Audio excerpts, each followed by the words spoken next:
ముఖ్యంగా ఏంటంటే భారతదేశ జనాభాలో 80 కోట్ల మంది బీసీలు ఓబీసీలు ఉన్నారు. వాళ్ళ జనాభా జరగాలి కదా, అందులో అన్నీ తెలుస్తాయి కదా. రాజకీయ ఆర్థిక సామాజిక కేంద్ర పరిసంస్థలు కేంద్ర ప్రభుత్వం కులగణన చేయాలని చెప్పి ఒక నిర్ణయం తీసుకున్నది. దాని ప్రకారం జరగాలి. ఖచ్చితంగా ఒకసారి నిర్ణయం తీసుకుందంటే అది ఖచ్చితంగా 2027-28 మధ్యన చేస్తారా, లేకపోతే మళ్ళీ ఎలక్షన్లకు అదే పెట్టుకొని మనకు వస్తారా? ఎందుకంటే చేస్తామని 33% మహిళలకు రిజర్వేషన్ తీసుకున్నాం. అదేవిధంగా ఓబీసీలకి కులగణన కూడా చేయాలని ఒక నిర్ణయం. ఆ విధంగా ఏదైతే ఇచ్చిందో చట్ట ప్రకారం ఏదైతే చేయాలన్నది ఖచ్చితంగా ఒకసారి నిర్ణయం తీసుకుంటే వెనకడిగేసే ప్రభుత్వం కాదు. మరి ఈ మధ్యలో కొన్ని రిపోర్ట్స్ ఏమొచ్చినాయంటే ఆ కాలంనే తీసేయారని కొన్ని రాష్ట్రాల నుంచి వచ్చింది.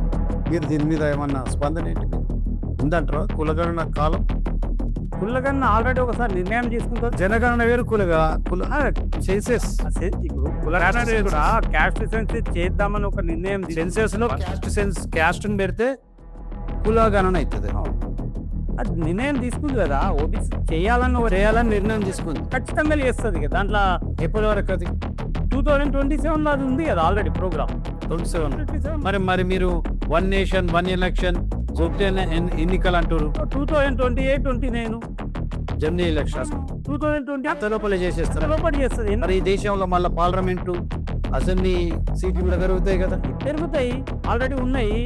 అంతకుముందే జరగాలి జరిగిన ఉద్దేశం 2027 జరిగిన తర్వాత 2028 ఎలక్షన్స్ వస్తాయి. మహిళలకు ఇవ్వాల్సిన రిజర్వేషన్ మహిళలు చేస్తారు. రిజర్వేషన్స్ ఓబీసీలకు ఇవ్వాల్సి వస్తే ఓబీసీలకు చేస్తారు. పార్లమెంట్ చట్ట ప్రకారం ఆ రోజు అన్ని జరుగుతూ ఉంటాయి. ఇప్పుడు మీరు ఇక్కడ తెలంగాణలో జిల్లాని యూనిటీగా తీసుకొని ఇస్తారా సీట్లు? రాష్ట్రాన్ని ఇప్పుడు బీసీలకు మీరు ఎక్కువ సీట్లు ఇస్తామని చెప్తారు, బీసీ ముఖ్యమంత్రి అని చెప్తున్నారు. బీసీ ముఖ్యమంత్రి కావాలంటే బీసీలకు ఎక్కువ సీట్లు ఇవ్వాలి కదా మీరు. ఖచ్చితంగా మొన్న ఎలక్షన్లో మొత్తం బీసీలకే ఇచ్చారు అవకాశం. అన్ని కులాలకు కూడా అవకాశాలు ఇచ్చింది. ప్రతి బీసీలో మిగతా క్యాస్ట్ ఇంజనీరింగ్, సోషల్ ఇంజనీరింగ్, రాజకీయ కుల సమీకరణలో మీకు ఒక ఎజెండా ఉందా బీజేపీ? అంటే అత్తడు లేదు 1%, 2% ఉన్న కులాలకు కూడా ఓబీసీలో ఉన్న వాళ్ళకు కూడా టికెట్ ఇచ్చింది.